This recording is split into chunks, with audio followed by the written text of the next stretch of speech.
Voice of Indonesia. Ada Bapak Ridwan Mafis, ini diaspora Indonesia di Wellington nih, Selandia Baru. Jadi kita sapa saja langsung Pak Ridwan. Halo, apa kabar Pak Ridwan? Baik, selamat sore menjelang malam waktu Wellington. Sudah jam berapa di sana Pak? Kalau kami masih siang nih.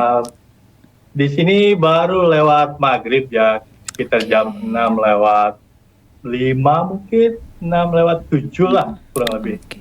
Jadi kita beda 5 jam ya Pak Ridwan ya? Ya, 5 jam.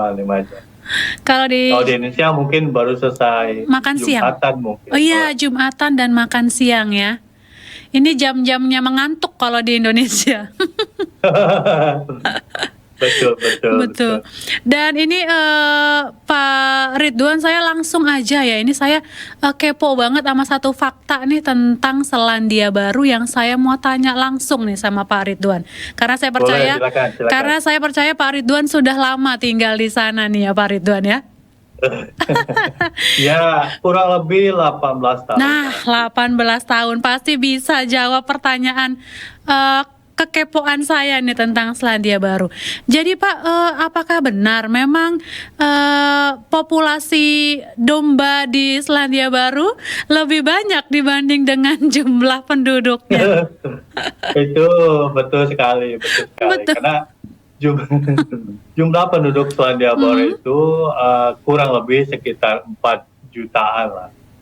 4 jutaan itu penduduk Jakarta aja udah kurang lebih 10 juta ya. Iya. Jadi ini 4 juta tersebar di 2 pulau, Pulau Utara dan Pulau Selatan. Dan Wellington itu posisinya di Pulau Utara paling bawah. Jadi betul sekali, tadi memang dombanya lebih banyak daripada orangnya. Jadi kalau di Indonesia mungkin kalau selepas maghrib begini, teman-teman di Indonesia masih ketemu orang lah di jalan. Iya, Jadi betul. kalau saya keluar ke depan rumah, nggak ada orang. Jadi udah Sepi ya Pak? senyap lah. Sudah senyap lah.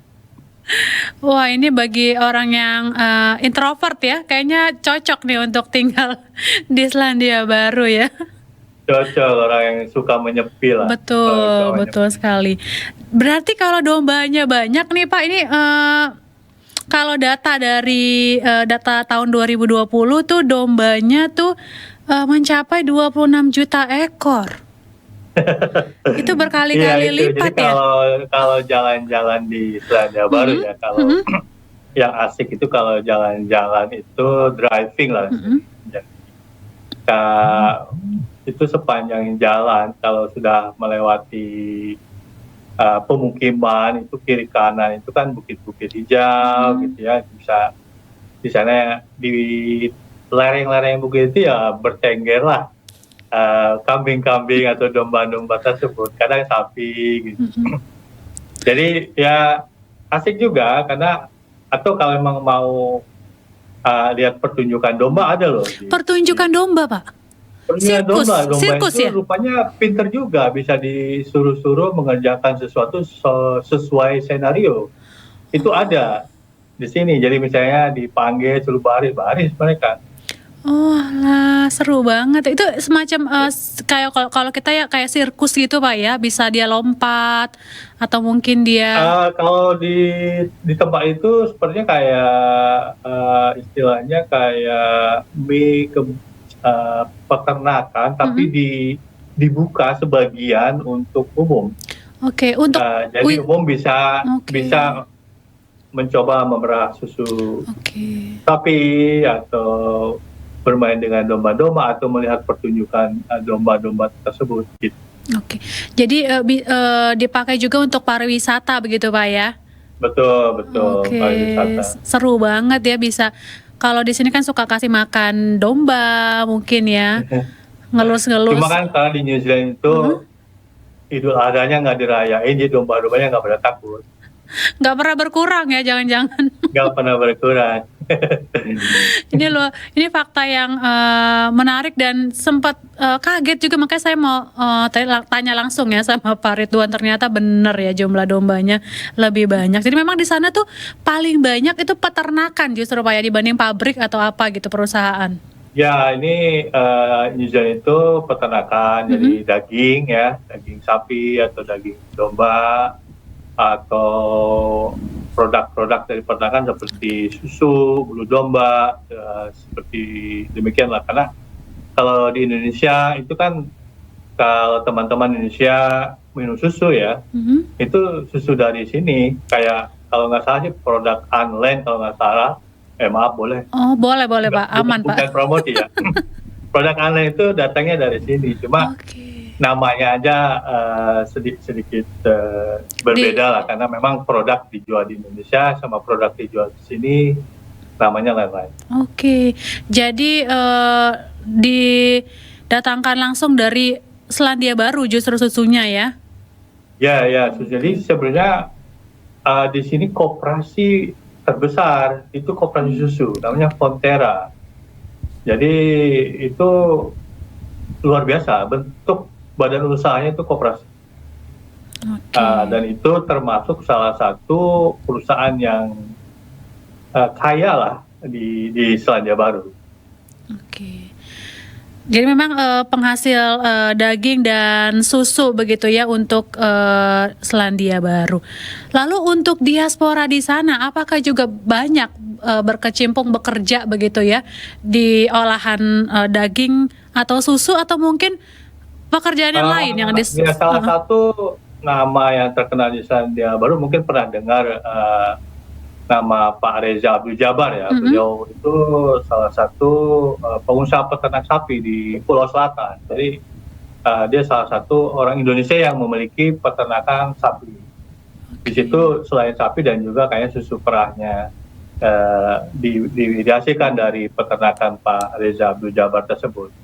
Sedangkan untuk diaspora yang lain mungkin kalau itu kan dari sisi pengusahanya ya, dari sisi pekerjanya banyak orang-orang Indonesia yang bekerja sebagai apa istilahnya, slaughter itu seperti penyembelih sapi atau penyembelih domba. Dan itu rata-rata orang Indonesia, karena khususnya itu untuk daging-daging yang akan diekspor ke negara-negara Muslim seperti ke Indonesia atau ke Malaysia atau ke negara lain.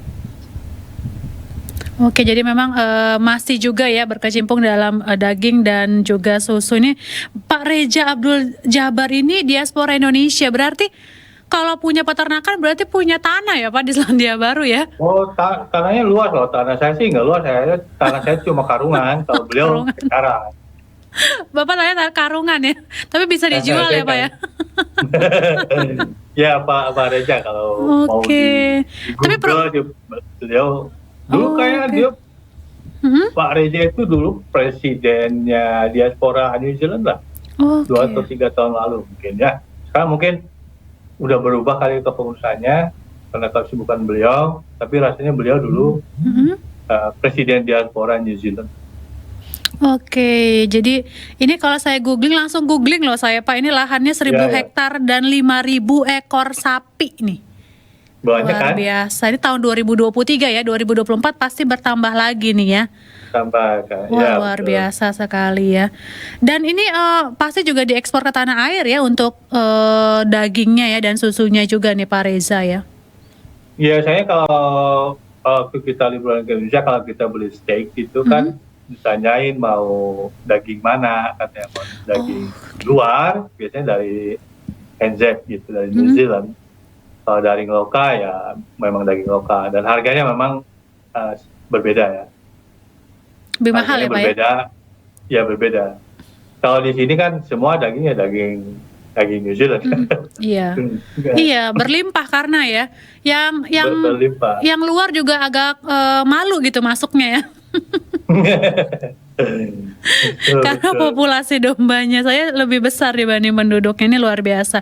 Lalu untuk diaspora di New Zealand sendiri nih Pak Ridwan, cukup besar gak sih jumlahnya?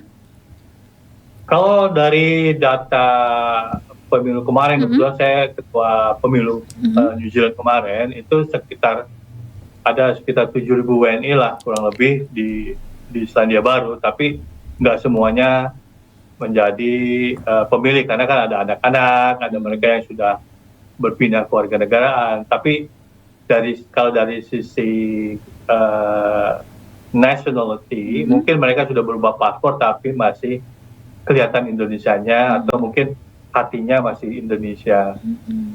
Dan mungkin juga anak-anaknya ya yang tinggal di sana.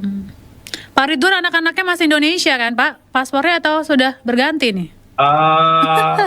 Anak saya masih Indonesia, saya masih Indonesia. Kita statusnya di sini permanent resident ya. Oke, permanent resident. Jadi permanent resident itu kurang lebih haknya sama seperti citizen. Yang berbeda adalah kita tidak bisa dipilih. Memilih bisa, tidak bisa dipilih. Jadi nggak bisa calonin diri jadi anggota DPR di sana begitu ya? Nggak parlemen ya, nggak bisa. Bisa. Tapi ya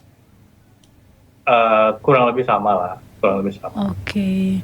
Dan 18 tahun itu kan bukan waktu yang sedikit ya untuk tinggal di sana. Ini bisa cerita Pak mungkin awal mulanya kenapa akhirnya menetap gitu di Selandia Baru? Dulunya kan saya pegawai negeri sipil di Indonesia, terus kesini tuh dalam rangka kerjasama antar dua instansi. Saya dulu bekerja di Badan Pemeriksa Keuangan dan di sini ada juga setara dengan Badan Pemeriksa Keuangan. Saya ke sini dikirim untuk seperti program magang lah istilahnya, kayak secondment gitu. Pada intinya sih belajar apa yang dilakukan oleh BPK New Zealand dan apakah bisa diterapkan di Indonesia. Dan nah itu sekitar tahun 2001. 2004 saya balik lagi ke sini karena mereka mengundang lagi untuk 1 tahun, terus saya pulang lagi. Kemudian tahun 2007 ya yang namanya ingin lebih memperluas pengalaman, ya akhirnya kami sekeluarga berimigrasi ke Selandia Baru. Dan akhirnya anak-anak besar dan tinggal di sana begitu Pak ya? Ya, bukan anak sih, saya cuma anak ke-1, jadi anak aja. Mohon maaf ya Pak. Oke. Dan terakhir pulang ke tanah air kapan Pak? Akhir tahun lalu ya, akhir tahun lalu. Karena biasanya karena pekerjaan saya biasanya libur panjang itu akhir tahun. Jadi itu dimana saya bisa ngambil cuti panjang, bisa 5 minggu lah, bisa 4 atau 5 minggu kalau akhir tahun. Oke, tapi kemarin sekitar bulan Maret ya, bukannya Ketua PPLN seluruh dunia diajak ya ke tanah air untuk penghitungan, ini nggak ikut pulang juga? Iya, betul, saya jadi ingat. Iya pulang saya di Jakarta, mungkin sekitar seminggu lah gitu. Iya. Waktu berlalu cepat, ya saya coba lupa ya. Iya, kemarin soalnya ada beberapa ketua PPLN Meksiko ya, Bu Evi akhirnya main ke kantor kami.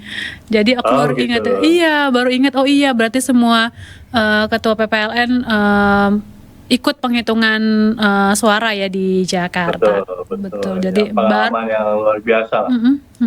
Seru ya. Lalu diaspora di Wellington sendiri, karena Bapak tinggal di Wellington ya, ini apa saja sih kegiatannya Pak? Ada nggak sih komunitas yang sering tempat untuk kumpul dan juga belajar kembali dan memperkenalkan mungkin seni dan budaya Indonesia? Ada. Saya kira saya mulai aja dari KBRI ya. KBRI itu suka mengadakan setiap minggu itu KBRI menyiapkan sarana berolahraga di salah satu universitas di Wellington. Jadi di situ tempat orang-orang Indonesia berolahraga. Kita mau main volleyball, kita mau main badminton atau bermain basket atau hanya sekedar berjumpa teman-teman aja. Itu biasanya hari Minggu dari jam 10 sampai jam 1. Itu acara mingguan yang disusun oleh KBRI Wellington. Kemudian dari sisi kemasyarakatan sendiri, kita ada organisasi KAMASI. KAMASI itu kayak asosiasi masyarakat Indonesia di Wellington. Nah, KAMASI ini macam-macam. Ada acara nonton bareng, ada acara misalnya bazar gitu, jualan produk Indonesia gitu, atau misalnya untuk kongko ya, atau temu masyarakat lah, bisa di perkebunan, bisa di taman, atau bisa di tepi pantai misalnya. Lu banyak acara mereka. Kemudian dari yang Muslim itu ada juga yang namanya Umat Muslim Indonesia Wellington. Itu biasanya pengajian, bisa sebulan sekali, atau biasanya ngadain sholat Idul Fitri, Idul Adha, dan halal bihalal. Kemudian teman-teman PPI juga punya kegiatan mereka sendiri, dan persatuan umat keagamaan lain seperti teman-teman yang Katolik atau Protestan, Hindu, Buddha, mereka juga punya persekutuan sendiri dan memiliki acara masing-masing. Wah, ini setiap acara KBRI pasti datang, Pak? Saya sih menyempatkan datang karena biasanya ada masakan Indonesia gitu ya. Itu yang dirindukan ya? Betul, kayak kemarin ada pepes. Itu dimasak di Wellington atau didatangkan langsung gitu dari Palembang? Di sini ibu-ibunya kreatif ya. Mereka ada yang bisa bikin pepes, jadi kayak di tiap rumah biasanya ibu-ibu bisa lah, pintar-pintar mereka. Ada juga teman yang memang bisnisnya di kuliner, jadi dia memproduksi empek-empek untuk dijual ke masyarakat Indonesia misalnya. Ada juga teman-teman Indonesia yang punya bisnis seperti food truck, yaitu kayak warung berjalan, dimana berjualan kayak mie ayam, atau bakso, atau nasi goreng, mie goreng, itu bisa dibeli di warung jalan atau food truck itu.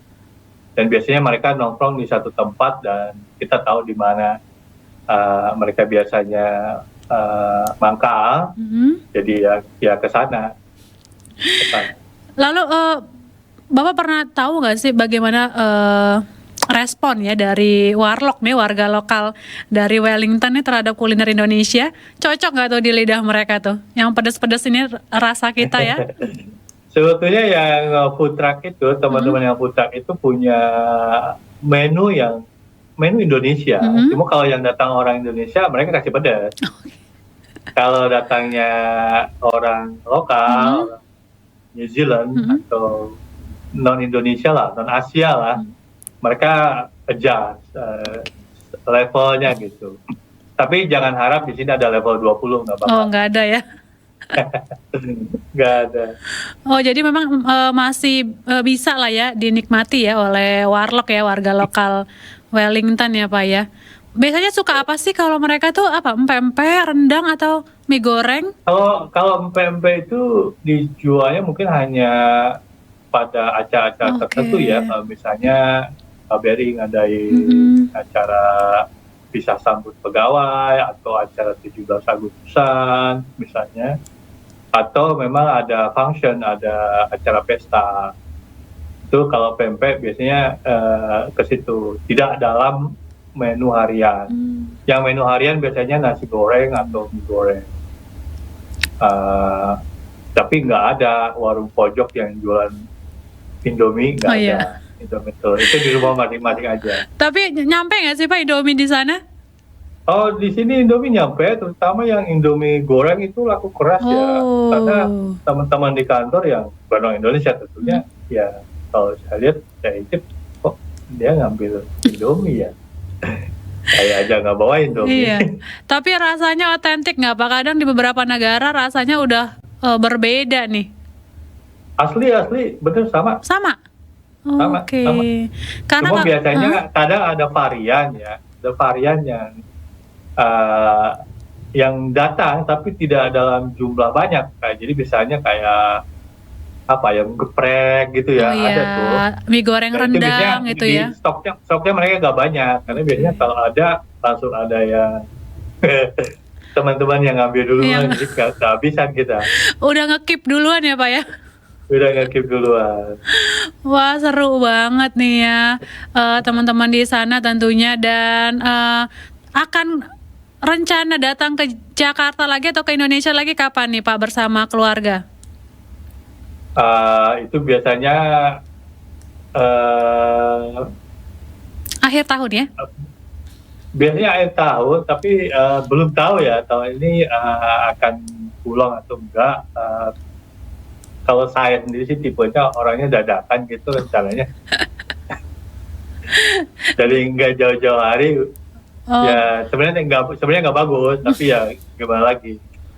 jadi kalau lagi ada ini ya libur panjang langsung hajar gitu ya, langsung pulang ya. Langsung pulang. Luar biasa sekali Pak Ridwan, ini sudah bercerita banyak hal dari domba ya, dari daging domba sampai ke kuliner Indomie nih udah kita obrolin. Ini luar biasa sekali, supaya juga menginspirasi, dan ternyata diaspora Indonesia juga punya kekangenan yang luar biasa terhadap tanah air, dan juga banyak aktivitas yang dilakukan juga untuk memperkenalkan Indonesia ya ke warga lokal di sana. Terima kasih Pak Ridwan, sehat bersama keluarga ya Pak. Terima kasih.